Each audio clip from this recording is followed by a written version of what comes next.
Vou apresentar a vocês, né? Então, a fisioterapeuta Laura Paz Machado, ela é fisioterapeuta pela Universidade Federal do Rio Grande do Sul. Ela faz hoje, né, a representação do Departamento de Fisioterapia da Sotirgs, que é a regional do Rio Grande do Sul, da AMIB. É fisioterapeuta do Hospital Unimed Vale dos Sinos. Tem uma especialização em terapia intensiva adulto pelo Hospital das Clínicas, né, em Porto Alegre, e é mestranda em ciências pneumológicas também pelo Hospital das Clínicas. E hoje nós vamos falar, a gente já viu uma aula muito legal dela lá no Congresso Sul Brasileiro, e agora ela vai falar sobre mobilização precoce, o quanto é precoce. Então, a palavra é tua. Muito obrigado aí pela presença, Laura. Obrigada, Evelyn. Boa noite a todos. Então, hoje a gente vai dar sequência e vai conversar sobre a mobilização precoce e o quanto ela pode ser precoce. Então, separei aqui um sumário para que a gente balize a nossa aula, o conceito da mobilização, o contexto histórico da mobilização, os níveis dela, a fraqueza muscular adquirida e os tipos de exercício que a gente vai escolher para esse paciente e os cuidados para que nós tenhamos uma mobilização segura. Então, começo com o contexto da mobilização, definindo através de exercícios ativos e assistidos passivos, já sabemos que não tem implicância sobre ganho de força muscular, as trocas de posição, então, como a sedestação, ortostatismo, deambulação, e o início da mobilização, pelo menos com 24 horas até 72 horas de admissão no centro de terapia intensiva, e observando sempre a hemodinâmica e a clínica do meu paciente. Então, a gente tem alguns aspectos que ficamos pensando a respeito da mobilização. Como é que eu vou começar? O que que eu vou olhar? O que que é cada fio e alarme? Se eu arrancar algo, o que que vai acontecer? Como é que eu vou iniciar? Então, para balizar a nossa conversa, eu trouxe aqui alguns identificadores para que a gente tenha uma mobilização segura. Então, identificação do paciente através da pulseira dele de identificação. Então, ali sempre checar o nome da mãe, o prontuário desse paciente. Parece um pouco batido, mas é bastante importante que a gente tenha certeza que a Maria da Silva é a Maria da Silva.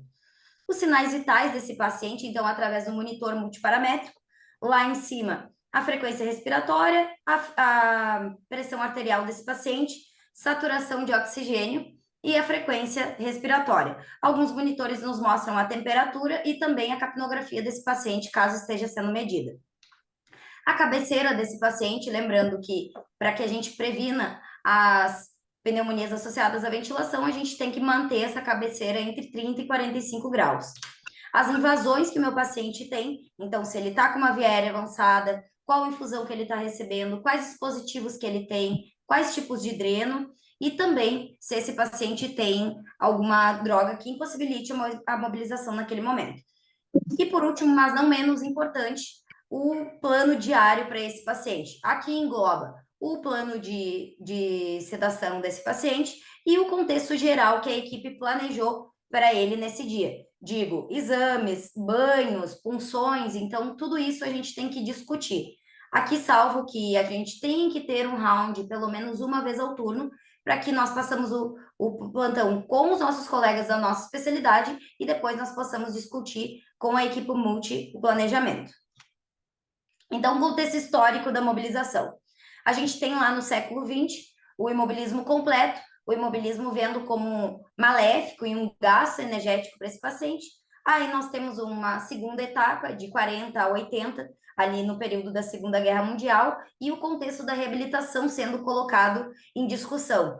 Já de 2000 a 2010, então, nós temos algumas mudanças nos protocolos de mobilização, e atualmente nós temos a mobilização bem embasada e segura, como é nos tempos de hoje.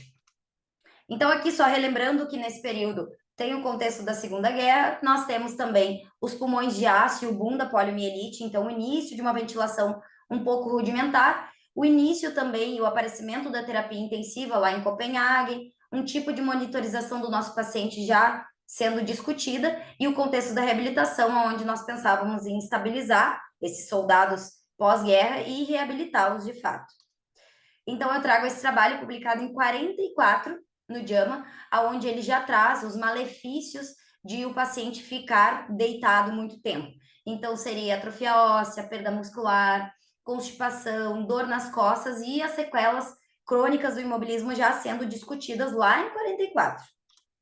Esse outro trabalho, 10 anos à frente, então nós temos já um tipo de macroortostática, um pouco rudimentar ainda, mas já se pensava em mobilizar o paciente e colocá-lo em ortostatismo. Aqui eles discutem também a prevenção de lesões que nós estaríamos fazendo ao mobilizar esse paciente, a saída do leito precoce, obviamente, e evitando esses efeitos de o paciente ficar imóvel. Então, trazendo de novo um panorama geral de 2000 a 2010, o que a gente tem? Os protocolos de consolidação sendo bem instituídos ali da mobilização, a redução dos custos institucionais sendo discutidas também. Então, um paciente que fica menos no leito é um paciente que vai trazer menos custos para a instituição, os movimentos passivos e ativos sendo discutidos, os níveis que nós podemos progredir da mobilização, a resistência da equipe multidisciplinar, as incertezas e aí o papel da equipe multi e o contexto de fraqueza muscular sendo discutido. Então, o estado catabólico que o paciente crítico está, a polineuropatia e a ventilação mecânica sendo trazida num contexto não só de salvar vidas e benéfico, mas trazendo algum tipo de malefício, como a atrofia diafragmática que nós já discutimos atualmente. Então, trago aqui esse trabalho para nos guiar um nível de mobilização, onde ele traz que o nível 0 seria sem atividade, o nível 1 de mobilização seria os exercícios passivos, o nível 2, então, seria o paciente que consegue sedestar, sentar, o nível 3, a ortostase, o paciente que consegue ficar em pé, e o nível 4 seria a deambulação, então, ele caminhar com auxílio de dispositivo de marcha ou não. Eu gosto sempre de frisar que tempo num paciente, o tempo e o músculo do paciente neurocrítico vai estar muito associado com a funcionalidade dele. Eu trago esse trabalho aqui, onde eles analisam que cerca de 10% da massa muscular do nosso doente crítico vai estar sendo perdida na primeira semana de internação num centro de terapia intensiva, que leva a que a gente tem que pensar que nós precisamos reabilitar esse paciente e iniciar o quanto antes a mobilização dele, para que a gente consiga atenuar essa perda muscular. Então, lembrando que o paciente que é mobilizado, ele vai ter um índice de fraqueza muscular reduzido, cerca de 82%, em relação ao paciente que não recebe a mobilização precoce. E também lembrando que o paciente que é mobilizado, ele vai ter menos fraqueza muscular adquirida e assim ele morre menos. Então, os níveis e as taxas de mortalidade também serão reduzidas num grupo que recebe mobilização. Eu sempre trago o bundle, então, do paciente crítico, aonde eu destaco sempre a mobilização precoce, que é um dos itens desse conjunto de medidas. Então, ali entra a escolha de sedação, manejo do delírio e a mobilização entrando como um dos itens. Eu trago esse trabalho aqui, que é bastante interessante, foi realizado no Brasil, em São Paulo, onde é um estudo de ponto prevalência, onde eles analisam uma única variável em centros de terapia intensiva, e aqui, nesse trabalho, foi a prevalência da mobilização. Então, nós temos aqui que teve 87% de pacientes mobilizados. Poxa, é um número bastante relevante e que nos leva a crer que esses pacientes estão reabilitando.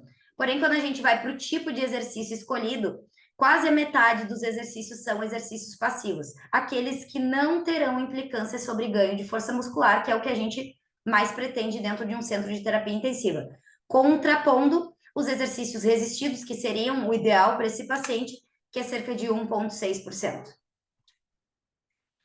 O que a gente vai ter atualmente dentro do cenário da terapia intensiva no que tange à mobilização? Nós temos a segurança dos protocolos já bem instituídas, então, a gente tem menos eventos adversos, um paciente que está reabilitando e tendo um protocolo de mobilização do que um paciente que está tomando banho. É um pilar importante e cabe a nós, fisioterapeutas, destacar, ter um treinamento da equipe para que a equipe entenda os motivos da nossa conduta e o porquê o paciente deve ser mobilizado. Então, o benefício já claro, bem instituído, e as tecnologias que nós lançamos mão atualmente. Cabe destaque para o óculos de realidade virtual, que é muito interessante, e a eletroestimulação. Eu trago uma provocação, que é a diretriz de mobilização. Esse trabalho foi publicado em 2019 e ainda traz a mobilização passiva, ali cerca de 10 a 20 repetições numa articulação, quase como numa receita de bolo, e não prevenindo nada. Então, o que a gente pode pensar no que tange a sinais vitais para que a gente mobilize o paciente de maneira segura?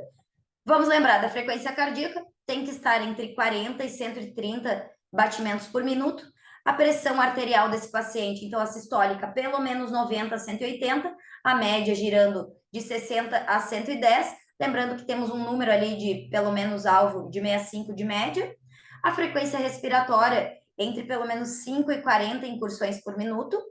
A saturação de oxigênio acima de 88, caso esse paciente não seja um pneumopata, que já tem alguma injúria pulmonar prévia, a gente vai, então, pensar em acima de 88. Caso o paciente seja um pneumopata, então a gente pode tolerar um pouquinho abaixo disso.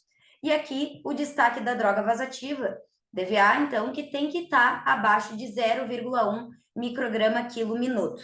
Beleza, esse é o cálculo da Nora que a gente comenta. Eu trago aqui um site bastante interessante, tá aí o link para que vocês possam acessar, ele é gratuito. E aqui, então, temos uma calculadora online da Nora.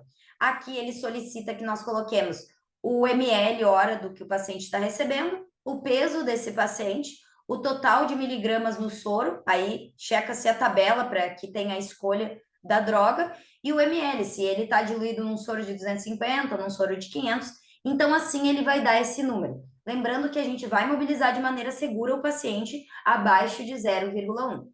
Às vezes a gente se engana com o nosso olhar, é um paciente grande, mas ele está recebendo X de droga vasoativa, Nora, por exemplo, Nora simples a 30. Parece um número grande, mas se o paciente também tiver um peso maior, talvez essa não seja uma medida para que a gente não mobilize ele. Aqui também cuidados que eu acho que cabem destaque na hora de mobilizar o nosso paciente, a hemodiálise. Eu gosto de realizar o teste de 90 de flexão de quadril para pacientes que irão sedestar. Por que 90? Porque 90 é o grau que o nosso paciente vai ficar sentado. Então, aqui destaque para o paciente que tem catéter enfemoral, onde pode estar dando mais problema, coagular sistema, vamos fazer o teste de flexão de quadril.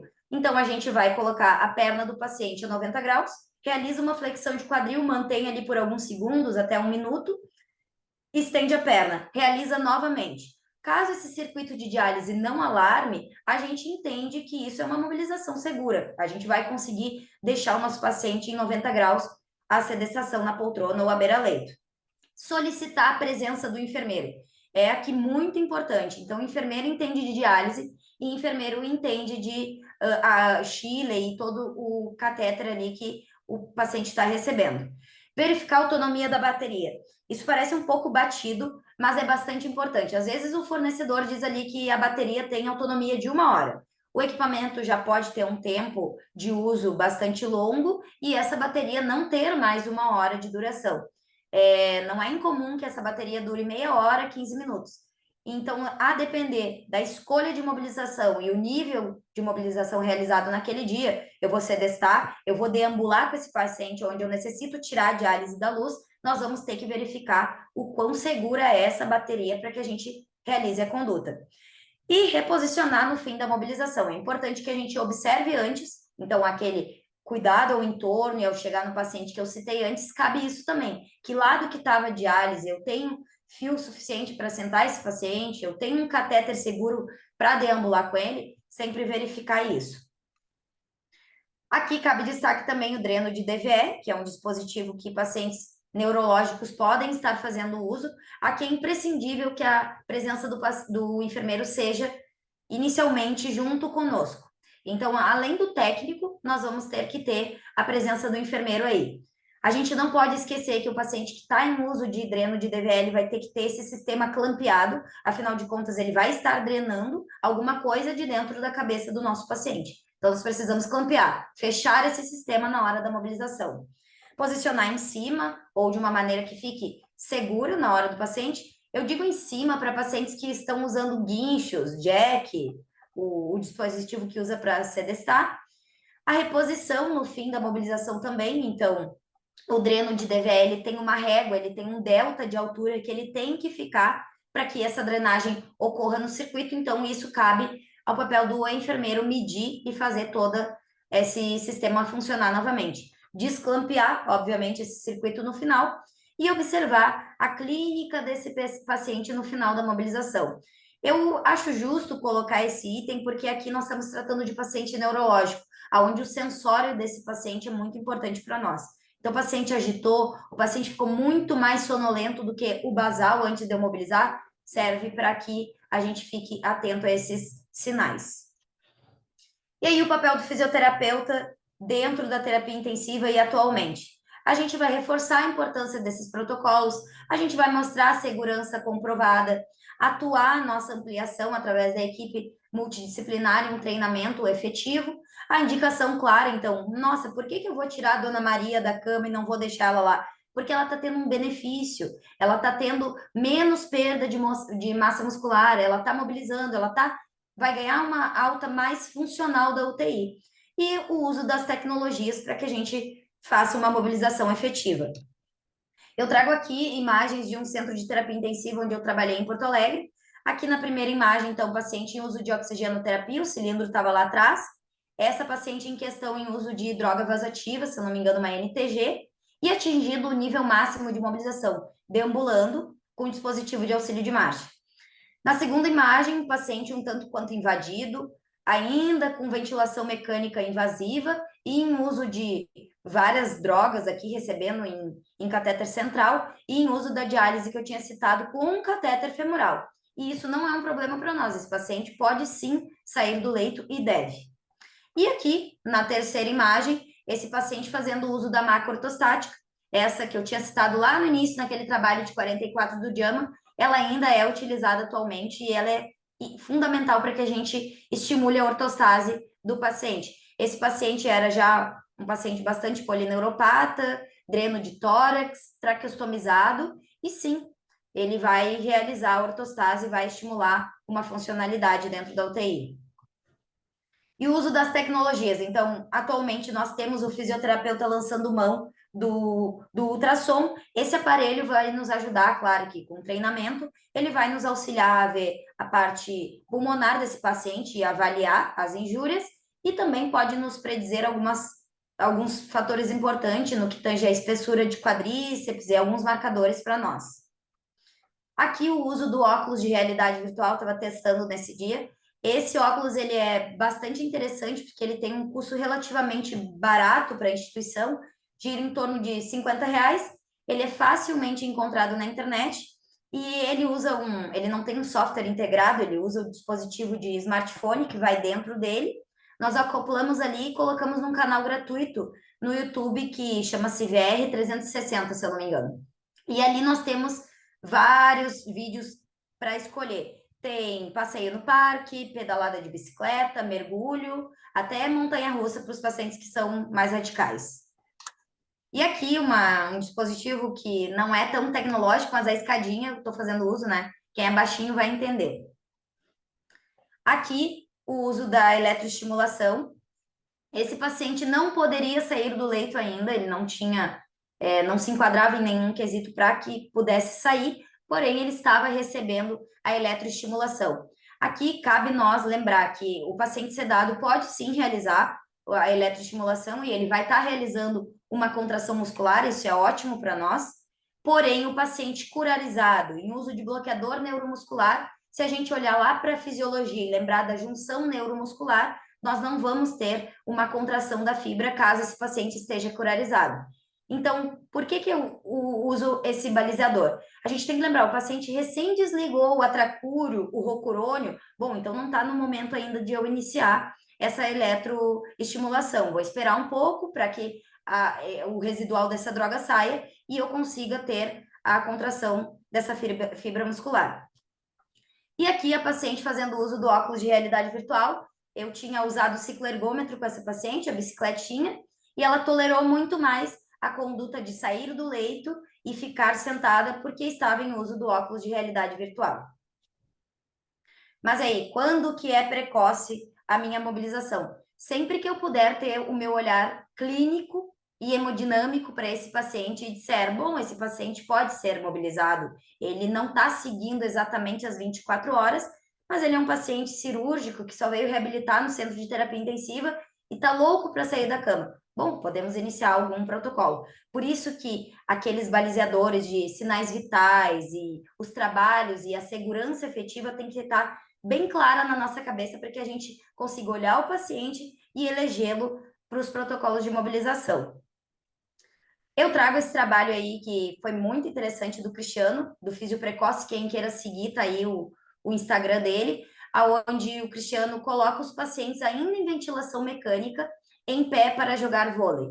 Eu não vejo nível máximo de mobilização maior do que esse, né? Então, para além da parte funcional desse paciente, ele está tendo um trabalho de reabilitação social também. Então, os pacientes conseguiam sair do leito, ver o tamanho do centro de terapia intensiva, vislumbrar outros pacientes ali e ter uma interação social. Lembrando que isso também pode ser uma medida para reduzir o delírio do nosso paciente crítico. É muito interessante esse trabalho do Cristiano, eu indico que você siga. E às vezes, quando a gente não puder aplicar todas essas técnicas e protocolos e instituir tudo isso, estar junto é uma medida bastante importante e humana da nossa parte. Eu gosto dessa frase do Platão que diz que tente mover o mundo. O primeiro passo será mover a si mesmo. Então, será mover a nós mesmos. Termos esse pensamento de que o paciente que é mobilizado é um paciente que vai receber uma alta mais funcional e é um paciente que vai morrer menos. Então, é muito importante que a gente tenha isso dentro da gente e a gente repasse essa sementinha e plante dentro da nossa equipe. Muito obrigada a todos.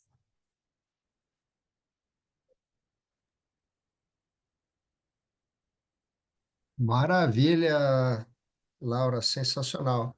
Laura, Vou fechar aqui. opa, quero te agradecer pela aula, né?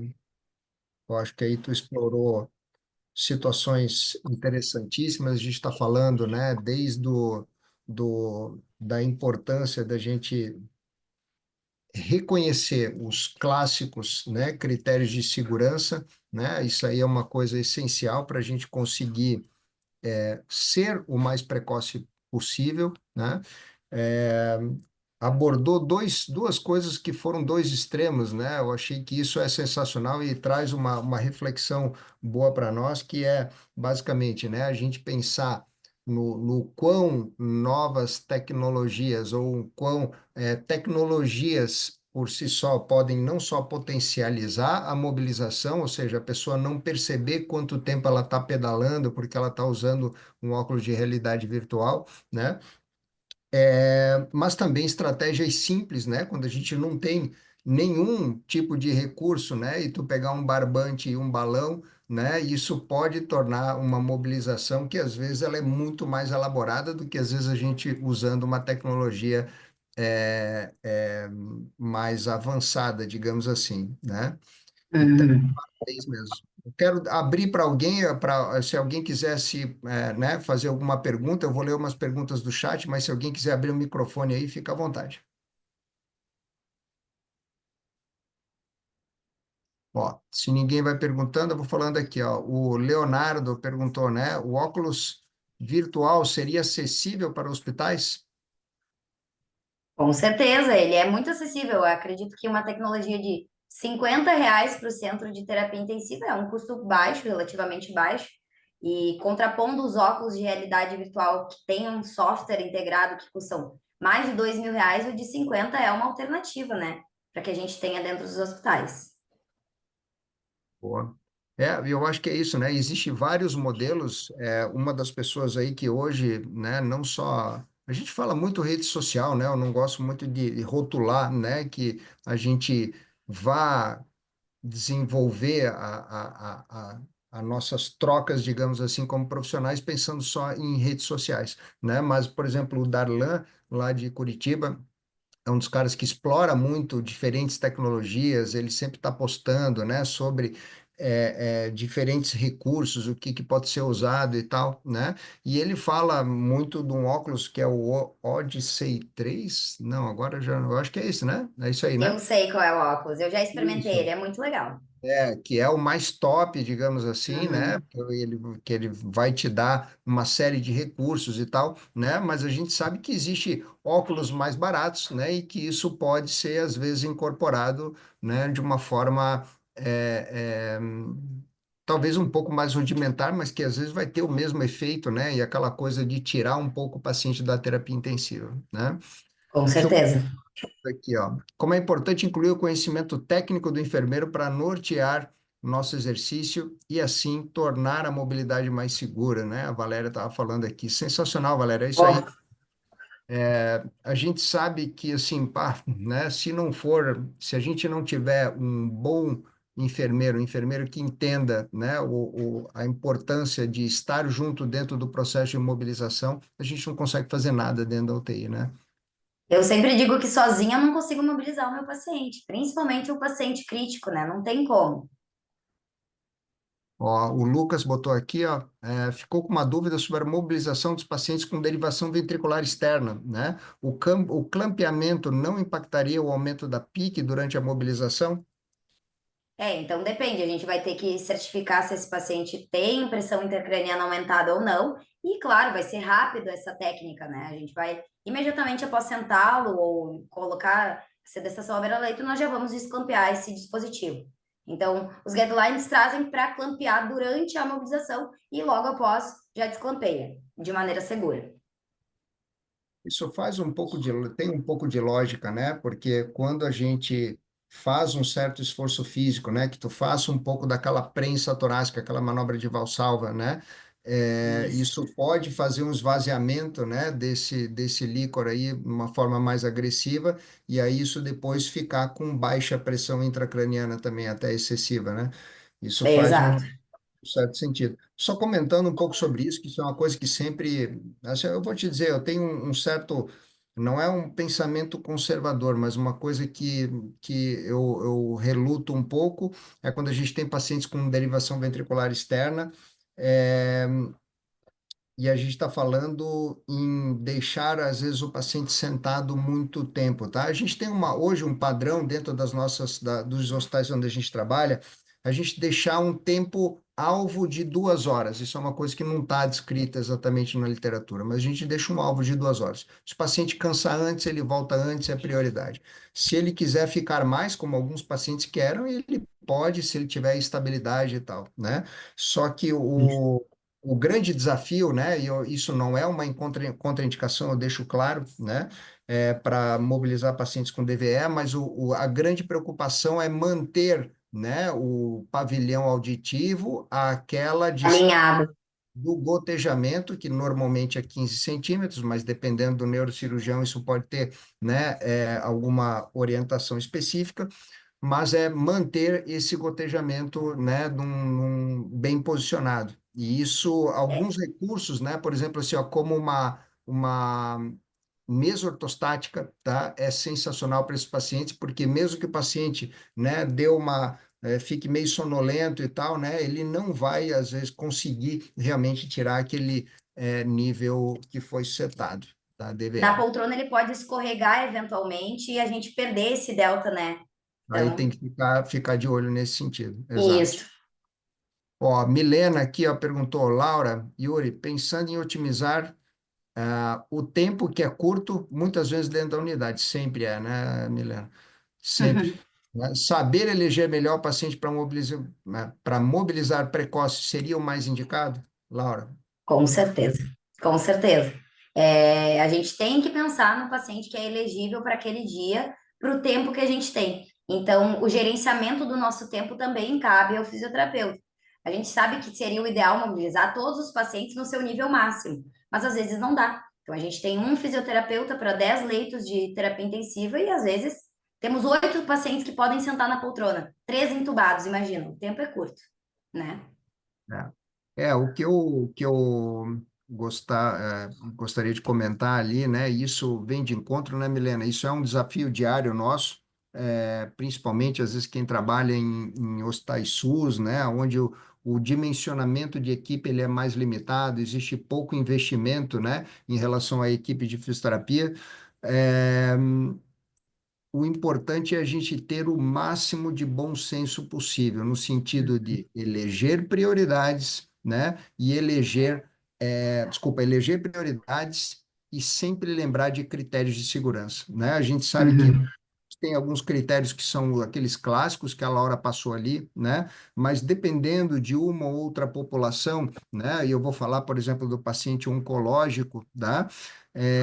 Critérios, né? Como olhar um hemograma, né? No sentido de ver se o paciente está com hematócrito abaixo de 25, que não poderia, não é indicado fazer exercício aeróbico, né? Os pacientes com plaquetopenia, principalmente de 20 mil, que daí não devem sair do leito, né? E os pacientes que tenham leucopenia, por exemplo, né? Tem um paciente lá com 500 leucócitos, né? Então, assim, ele não tem defesa, nada, e eu vou querer mobilizar esse paciente, né? Os pacientes febris, enfim, né? A gente olhar, ter um olhar um pouco mais amplo em relação a isso, um dos critérios de segurança, não só os clássicos, né, mas pensando numa estabilidade do paciente como um todo, mas também buscando eleger as prioridades, né, e isso é o que vai nortear muito o nosso trabalho dentro da UTI, né.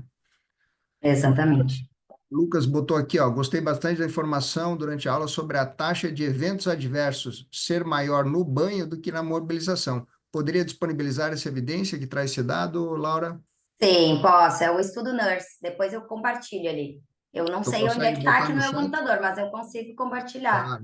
Ó, Lucas, me diz aonde que através de quem que tu entrou aí pela aula, tá? E aí a gente tenta já Isso, ou estabelecer o pode deixar o contato com o aluno. contato que eu envio para ele.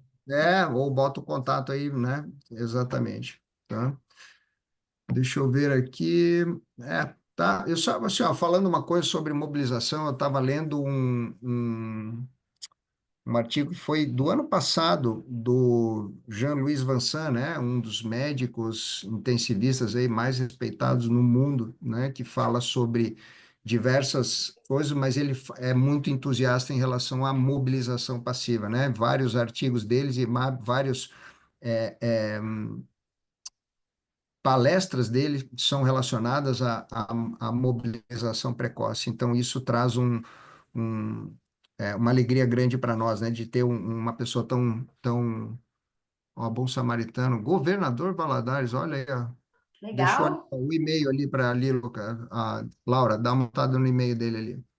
Tá, ok. Aí ele está falando assim, né, qual é hoje, né, era um congresso de PICS em Barcelona, isso aí no ano passado, né, sobre síndrome de terapia intensiva, e ele falou, né, hoje o que que a gente tem na literatura que vamos dizer que nos sustente qual é o melhor nível de mobilização diário para pacientes que estejam necessitando de reabilitação mais agressiva, né? Então, eles chegaram a um tempo aproximado de 40 minutos a 1 hora por dia, em diferentes abordagens, né? Então, isso vamos dizer assim, é um termômetro que eu achei muito interessante, né? E quando isso vem não só de um professor, mas de um autor ali, né? Do gabarito de Jean-Louis Vincent, acho que é uma coisa que deve ser respeitada e a gente deve olhar.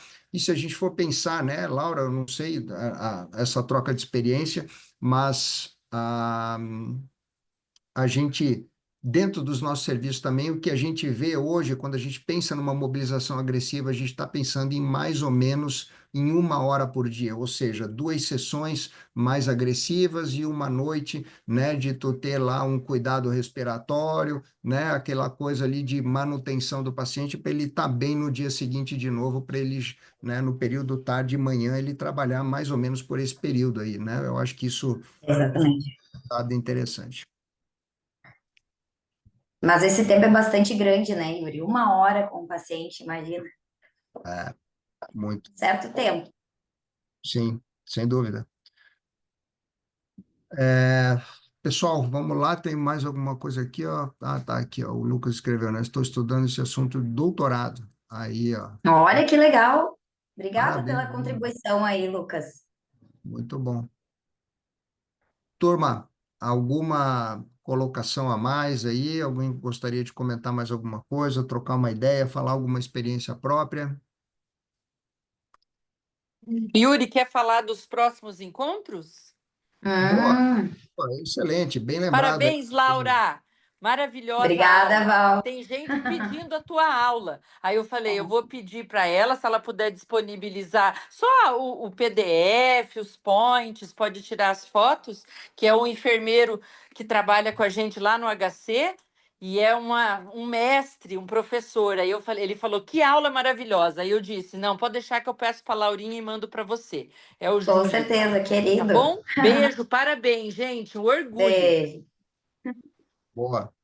Bem lembrado, né? Valéria, obrigado aí, né, por estar junto aí com a gente, né? Valéria, a gente se reuniu aí no Sul Brasileiro e a gente teve uma conversa junto, né? E surgiu essa ideia aí da gente buscar, né, desenvolver esses encontros, tá? Eu vou deixar aqui só para não botar o dia errado, mas é 24, é isso aí, né? Ó, próximos eventos, tá? Então, eu vou deixar aí o convite aí para todos, tá? O primeiro deles ali vai ser semana que vem, tá? A gente vai estar falando na campanha de sarcopenia da AMIB, né? Então, vai ter, acho que é quinta-feira da semana que vem, se eu não me engano, 24, eu estava tentando achar no celular aqui, não achei, mas é 24 à noite, a gente vai falar sobre mobilização precoce, né? Então, isso vai somar, né, a essas palestras que estão sendo disponibilizadas aí pela AMIB, encabeçadas aí numa campanha da AMIB, que está sendo tão relevante, né, para a atualidade da terapia intensiva. Depois, nós vamos ter o nosso encontro, que vai ser no dia... Deixa eu pegar aqui, me desculpem aqui, pô. Valéria perguntou e eu estou me perdendo na data aqui, mas só que eu tenho medo de falar errado aqui. Já vou achar lá. Eu vou estar falando sobre o assunto, né? O próximo assunto vai ser meu. Ah, aqui, ó, Erineia me salvando a pátria aqui, ó, em outro momento. Vamos lá, tá aqui, ó, dia 14/10, né? Agora 14 de outubro vai ser a minha apresentação. Nós vamos ter a moderação, acho que da Valéria, se eu não me engano. E no dia 18 de novembro, nós vamos ter a apresentação da Sotipa, deve ser Valéria, e aí a moderação da Laura em novembro, tá? Então, quero deixar aí Isso o aí. convite para todos. Muito legal. Obrigada a todos que participaram, interagiram. No final da apresentação estava ali o meu e-mail. Qualquer dúvida, podem entrar em contato através do e-mail ou também no Instagram lá. Tá lá no da Amib também. Beleza. Pessoal, obrigado aí pela noite. Erineia, obrigado aí por toda a ajuda e toda a colaboração, tá bom? Um Ok, abraço aí para muito vocês. obrigada também. Obrigado aí pela noite, tá? Tchau, tchau. Boa Boa noite. noite. Tchau.